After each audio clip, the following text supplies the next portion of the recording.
ایک اور بڑا ایشو ہے آج کل، آپ نے جو 190 ملین پاؤنڈ کے ساتھ ریاض ملک والے اوپر کیس کے اوپر ایک نیب سے پریس سٹیٹمنٹ جاری کروائی ہے. تو بڑا سوال یہ ہے کہ ملک ریاض کو آپ پہلے بھی لا سکتے تھے، پاکستان جانے سے روک بھی سکتے تھے، کبھی کیا نہیں. تو اب کیا پاکستان لانے کے لیے آپ لوگوں کے پاس طاقت اور اختیار ہے؟ میرا تو خیال ہے کہ اتنی طاقتور آپ کی کابینہ ساری بھی نہیں ہے کہ ان کو واپس لے آئے. آپ کا خیال کوئی اتنا بے جا نہیں ہے.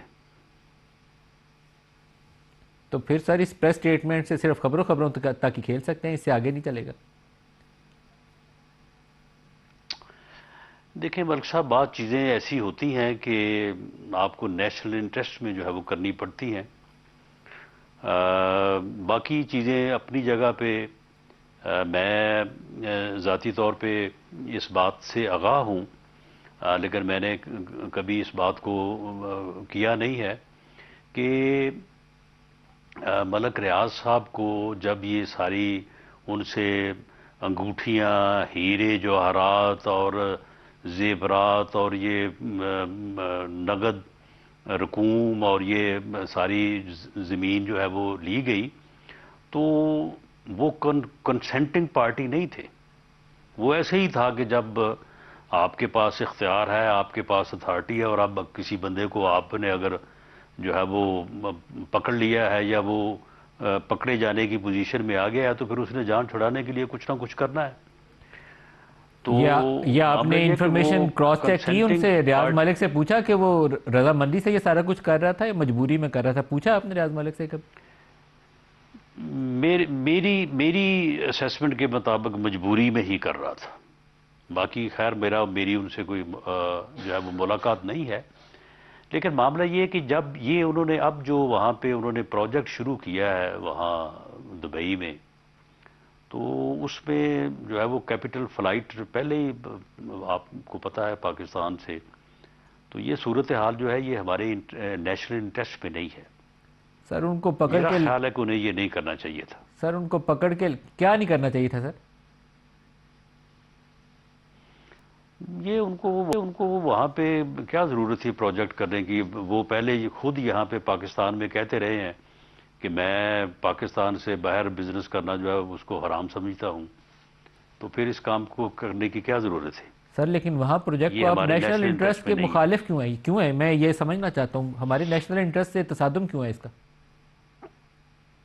انویسٹمنٹ کہاں سے جائے گی؟ ہو سکتا ہے پاکستان سے باہر رہنے والے پاکستانی اس کے اندر پیسہ ڈالیں، وہ تو کہیں پہ بھی ڈال سکتے ہیں سر. نہیں تو اگر وہ وہاں نہ کرتے تو پھر کہاں کرتے؟ پاکستان میں نہ کرتے. سر جس نے پاکستان میں پیسہ ڈالنا ہوتا ہے وہ پاکستان ہی آتا ہے، لیکن وہاں آپ کو پتہ ہے دبئی کے اندر ٹاورز میں پہلے بھی کافی سکینڈلز آئے تھے، لوگوں نے پیسہ ڈالا ہے وہاں پہ. وہ ریاض ملک نہیں ہوگا تو کوئی اور ہوگا، تو اس بات کا یہ نام ندیم ہو سکتا ہے، اس کا نام تو رانا بات ثناءاللہ ہو یہ ہے سکتا کہ ہے. لیکن بات یہ ہے نا کہ پاکستان میں اس وقت پاکستان کو جتنی ضرورت ہے، کوئی 2 سال جو ہے وہ تھوڑا اس بارے میں خیال کر لیا جائے، تو ہم جس صورتحال سے گزر رہے ہیں تو یہ ایمرجنسی کی صورتحال ہے. اب موجودہ حکومت کی، میاں شہباز شریف کی انتھک محنت سے ہم اکانومی کے بحران سے تو نکل آئے ہیں، لیکن ابھی سٹیبل ہونا ہے ہم نے. اس کے لیے ہمیں ابھی اور 1 سال 2 سال چاہیے. تو اس دوران اگر کوئی اس قسم کا جو ہے وہ تھوڑا خیال کر لیا جائے تو اس میں کوئی مذائقہ نہیں ہے.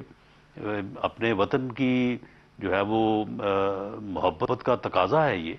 اور میں نہیں سمجھتا کہ کوئی بھی جو ہے وہ میں ہوں، آپ ہوں، یا ملک ریاض صاحب ہوں، یا کوئی اور بھی ہو، کہ وہ پاکستان کا برا چاہتے ہیں. سر ایک چیز اور بتا دیں، پاکستان کی محبت میں اور پاکستان کے اندر جو جرنلسٹ کمیونٹی ہے اس کی محبت میں پیکا لاء کے اوپر عمران خان نے بھی کافی کوشش کی تھی کہ گلا ہی دبا دیا جائے، کوئی بولے ہی نہ، پھر وہ رک گیا معاملہ. لیکن آپ تو پھر چھلانگے مار کر اوپر چلیں گے، آپ نے قومی اسمبلی اور سینٹ سے پاس کروا کے راتوں رات اس کی اپیل والی سٹیج ہائی کورٹ کی بھی ختم کر دی. تو اتنی محبت کیوں کر رہے ہیں سر؟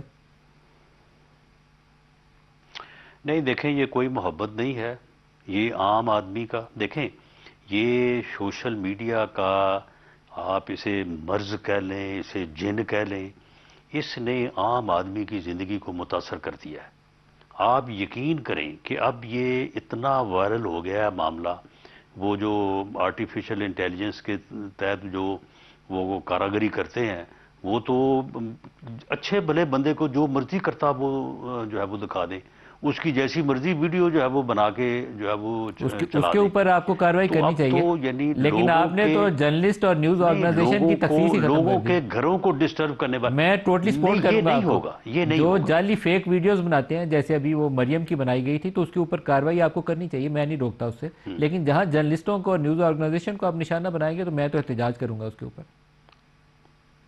نہیں، لیکن میں ندیم ملک صاحب اس بات میں آپ سے بھی ایک قدم آگے ہوں.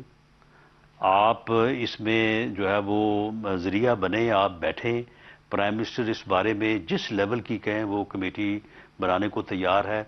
ایک جو جینون صحافی ہیں، جو سچ لکھتے ہیں، جو حق کے ساتھ کھڑے ہوتے ہیں، ان کے لیے جو سیفٹی میئر، سیف گارڈ اس لا میں لانے کی ضرورت ہے، وہ امینڈمنٹس کرنے کو گورنمنٹ جو ہے وہ تیار ہے. سر پرائم قطعی منسٹر طور صاحب پہ اس میں بااختیار حق اور نہیں ہے. سچ کے اگر علمبردار جو بااختیار ہوتے تو وہ یہ قانون پاس کرنے سے پہلے پوچھتے. اب قانون پاس کر کے پوچھ رہے ہیں کہ یہ بتائیے ہم کون سی ترمیم کریں گے. چلیں آپ ندیم ملک صاحب، آپ اس بات کو آزما لیں. آپ ہمارے جو بھائی احتجاج کر رہے ہیں، آپ ان کو ہمارے ساتھ بٹھائیں، ہم بیٹھنے کو تیار ہیں. وہ امینڈمنٹس جو جینون آپ جرنلسٹ کی، جینون صحافی کی آپ ایک تعریف مقرر کر لیں. جو بندے اس تاریخ کے اوپر پورے اترتے ہیں، جو حق کہنے والے ہیں، جو سچ کہنے اور لکھنے والے ہیں، ان کے لیے جو سیفٹی میجرز آپ ریکمینڈ کریں گے وہ امینڈ ہو جائیں گے. یہ کوئی آسمانی صفحہ تو نہیں ہے. سر پھر اس کو آپ مین میڈ صدر لا سے ہے، جب دستخط کہیں نہ گے اس کو کروائیے. امینڈ کر لیں گے. آپ صدر سے دستخط نہ کروائیے تو میں پی بی اے اور یہ فیڈرل یونین آف جرنلسٹ، اسلام آباد نیشنل پریس کلب، اس کے نمائندوں، ایمینڈ کے نمائندوں، ان کو میں یہاں بلا لیتا ہوں، آپ بھی ساتھ آ جائیے تو بیٹھ کے طے کر لیں گے. لیکن آپ پھر صدر سے دستخط نہ کروائیے اس پہ. جی بالکل میں آپ کے پاس آنے کو تیار ہوں، لیکن یہ آپ سیاستدانوں والی شرائط نہ رکھیں. کبھی یہ کہ جی یہ سینٹ تو سے نہ راستہ پاس کروائیں، نکالنے، صدر سے نہ یہ تو دستخط راستہ کروائیں. نکالنے کا میں نے معاملہ یہ سن لیں. راستہ نکال کے آپ کو ایک نہیں طریقہ نہیں بتایا سر. نہ کوئی راستہ نہیں. نہیں کوئی راستہ نہیں. معاملہ یہ ہے ملک صاحب کہ جب لا نے امینڈ ہی ہونا ہے تو وہ امینڈمنٹ جو ہے وہ ہو جائے گی. آپ مجھے بتائیں کہ یہ اس وقت ایکٹ پاس ہوا ہے، آپ نے پڑھا ہوگا، اس کے جو سٹرکچرز بننے ہیں اس میں تو ابھی کم از کم 6 سر مہینے لگیں گے. یہ تو گردن تب پہ جا کے تلوار جو ہے لٹکا کے آپ جو ہے یہ نا وہ آپ امپلیمنٹیشن مذاکرات کی دعوت دیں گے فنکشنل تو پھر پوزیشن میں مذاکرات آئے نہیں گا. ہوں گے نا. آپ نے تو تلوار لٹکا دی ہے نا گلے میں. نہیں کوئی گردن پہ تلوار نہیں ہے. بالکل یہ جو ہمارا یعنی جینون میڈیا ہے ہمارا، یعنی جو صحافی بھائی ہیں، بالکل یہ ان کے لیے ہے ہی نہیں ہے قطعی طور پہ. رانا ثناء اللہ خان، بہت شکریہ، آپ ہمارے ساتھ رہے. آج کے پروگرام سے اتنا ہی، اجازت دیجیے. اللہ حافظ.